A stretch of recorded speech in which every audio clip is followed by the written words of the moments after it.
Selamat siang, salam dan bahagia. Assalamualaikum warahmatullahi wabarakatuh. Perkenalkan, nama lengkap saya Rista Kristina Malo dari Program Studi Manajemen. Di sini saya akan menjelaskan tentang materi Planning for and Recruiting Human Research.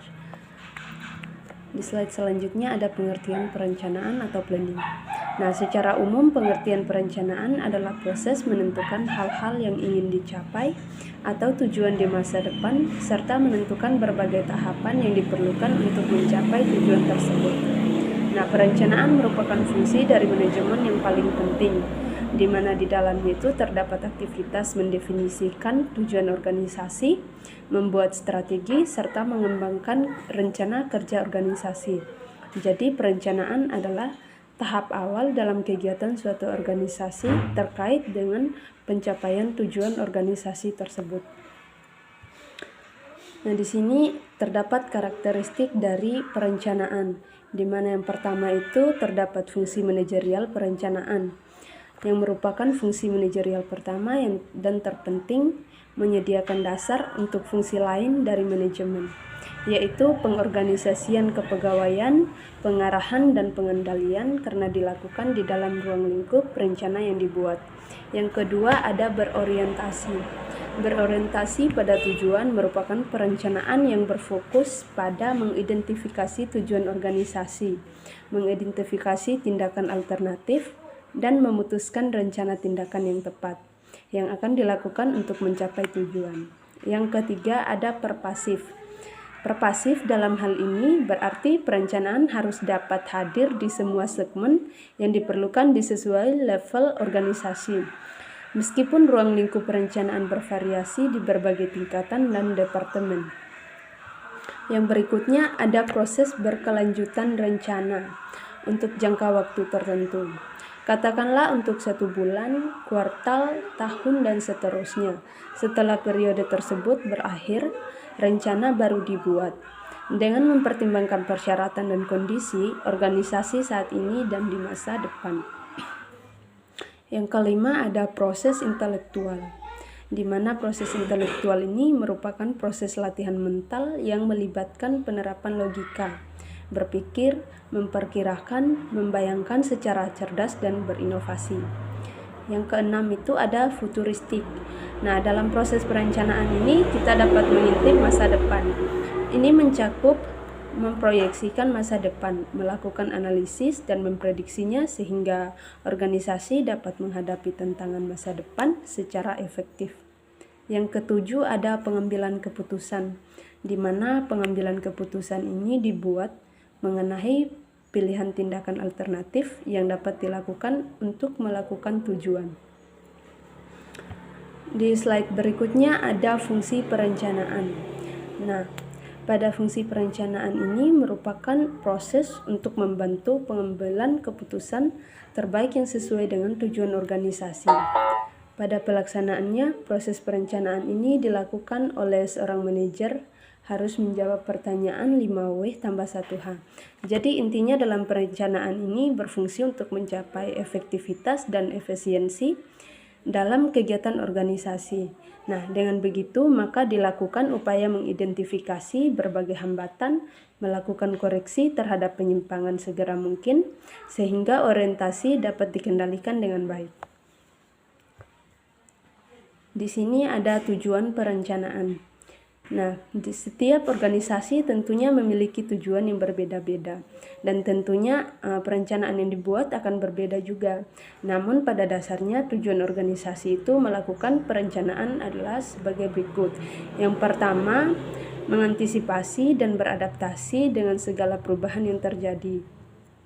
Dan yang kedua, memberikan arahan atau direction kepada para administrator maupun non-administrator agar bekerja sesuai dengan rencana. Yang ketiga adalah menghindari atau setidaknya meminimalisir potensi terjadinya tumpang tindih dan pemborosan dalam melaksanakan pekerjaan. Yang keempat, menetapkan standar tertentu yang digunakan dalam bekerja sehingga memudahkan dalam pengawasan atau kontrol. Slide berikutnya.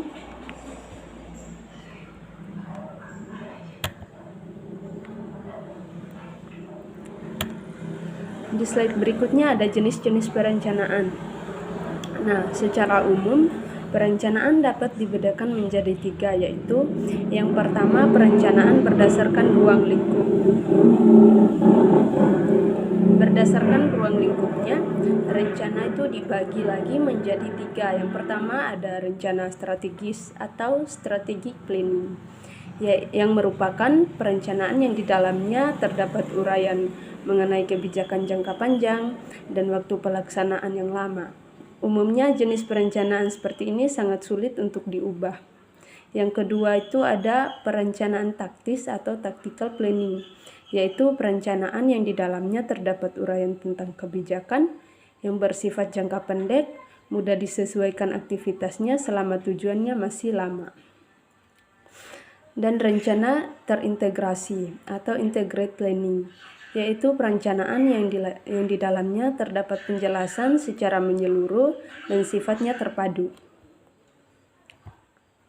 Nah, yang kedua ada perencanaan berdasarkan tingkatan.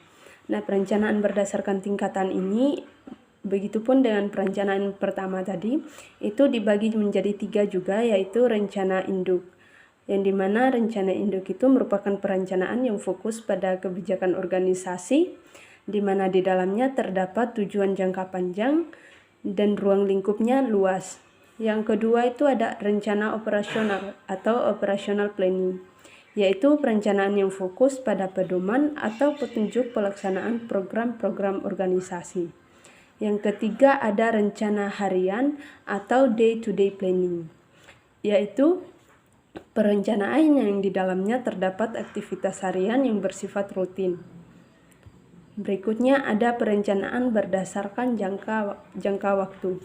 Jadi rencana jangka panjang atau long term planning, yaitu perencanaan yang dibuat dan berlaku untuk jangka waktu 10-25 tahun. Nah, yang kedua ada rencana jangka menengah atau medium range planning, yaitu perencanaan yang dibuat dan berlaku untuk jangka waktu 4-7 tahun.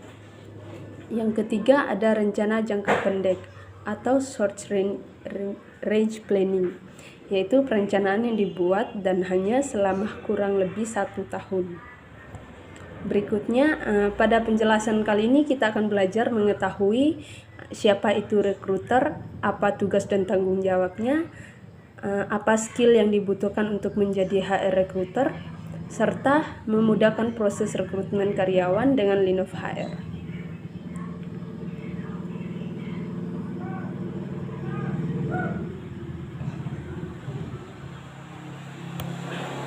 Nah, siapa itu HR recruiter? Di sini kita akan menjawab bersama. HR recruiter itu adalah seseorang yang mencari dan menyaring calon karyawan untuk mengisi kekosongan posisi yang sedang dibutuhkan dalam suatu perusahaan. Jadi, recruitment officer menjadi posisi yang sangat penting karena mereka harus cermat dan teliti dalam memilih kandidat. Nah, tugas dan tanggung jawabnya. Di bawah ini merupakan beberapa tugas dan tanggung jawab yang dilakukan oleh seorang HR recruitment, antara lain yang pertama mengidentifikasi posisi, di mana mengidentifikasi posisi ini dibutuhkan sebelum melakukan proses wawancara. Jadi HR recruitment akan mengidentifikasi dan mempelajari secara spesifik posisi yang dibutuhkan seorang user untuk mengisi posisi yang sedang dibutuhkan. Nah, hal ini akan memudahkan rekruter untuk mendapatkan kandidat yang benar-benar sesuai dengan kebutuhannya. Yang kedua ada membantu materi rekrutmen. Jadi, recruitment officer akan membuat materi untuk proses rekrutmen. Mereka akan mengatur materi uji dengan baik, hasil bisa didapatkan secara maksimal. Yang ketiga, mengupdate informasi ketenagakerjaan. Nah, mengupdate informasi ketenagakerjaan ini berfungsi agar setiap posisi dapat selalu terisi dengan karyawan. HR recruiter bertugas untuk melakukan pengontrolan dan juga memperbarui rencana tenaga kerja. Nah, hal ini bertujuan agar tidak terjadi kekosongan posisi yang akan memperlambat proses kerja suatu perusahaan. Nah, yang keempat ada mencari calon kandidat. Jadi di sini rekruter akan mencari calon kandidat yang sedang dibutuhkan dengan menyebarkan pemberitahuan lowongan pekerjaan melalui media sosial atau portal job. Nah, melalui media sosial, dengan adanya media sosial ini, seorang yang ingin mencari lowongan kerja akan lebih tepat lagi, akan lebih gampang lagi untuk mendapatkan lowongan kerja. Jadi media sosial ini merupakan salah satu lowongan pekerjaan atau salah satu media yang sangat cocok untuk digunakan dalam mencari kandidat. Yang kelima, ada proses perekrutan, di mana proses ini merupakan tahapan mencari, mendeteksi, dan menyeleksi para kandidat untuk nantinya akan dipekerjakan dalam perusahaan. Nah, bentuk komunikasi dalam proses rekrutmen biasanya berjalan secara dua arah. Kandidat atau pelamar kerja akan mencari tahu lebih dalam soal perusahaan, sedangkan rekruter juga akan mencari tahu soal kandidat.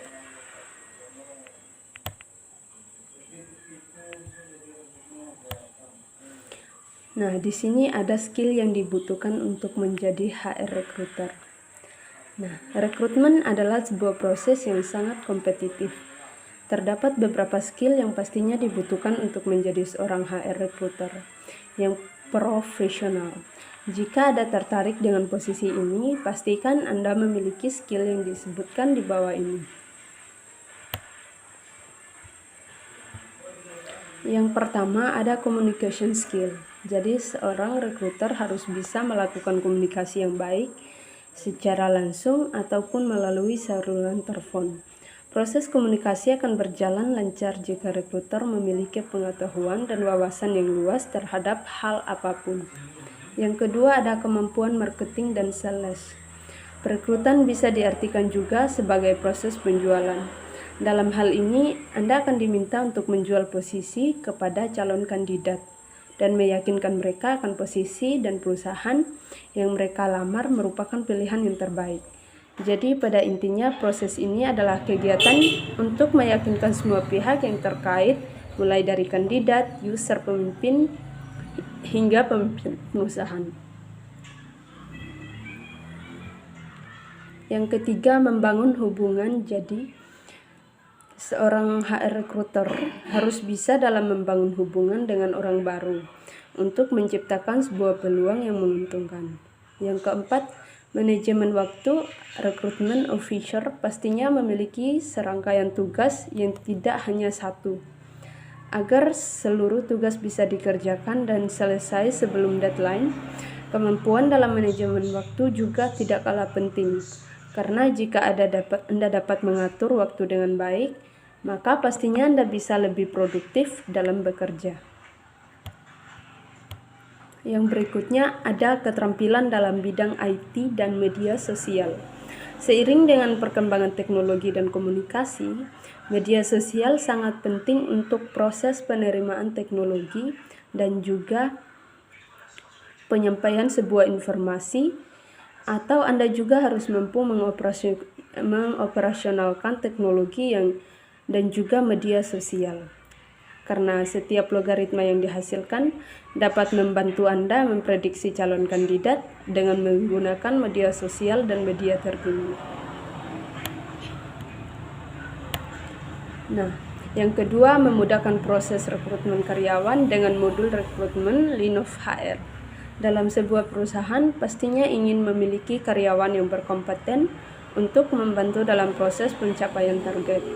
Dalam hal ini, tugas dan tanggung jawab HR recruiter sangat dibutuhkan. Namun seiring dengan perkembangan teknologi, proses recruiter akan lebih mudah dengan menggunakan modul rekrutmen dari LeanOfHR.